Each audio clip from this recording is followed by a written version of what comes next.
ও আমাকে দিয়ে প্রথম তেহসিন আহমেদকে খুন করিয়েছে, আর এখন রতন সর্দারকে। কে ইন্দ্রজিৎ? কেন আমাকে দিয়ে একটার পর একটা খুন করাচ্ছে? শালা হারামি! মাস, ইন্দ্রজিৎ তোমার বাবা।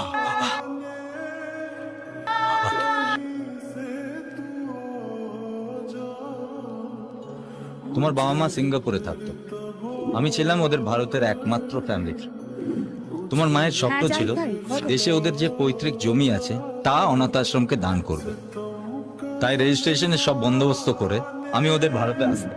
খোঁজ নিতে গিয়ে 3 জন রাঘব বোয়ালের নাম সামনে এলো। বিল্ডার্স আর কে, পলিটিক্যাল লিডার রতন সর্দার ও হাওয়ালা কিং তেহসিন আহমেদ। আমরা রেজিস্টার অফিস গেলাম। আমাদের কথার মধ্যে বিক্রম আর তেহসিন চলে আসে। তোমার বাবা ভদ্রভাবে ওদের সঙ্গে কথা বললেও ওরা ভদ্রতার সীমা ছাড়িয়ে যায়।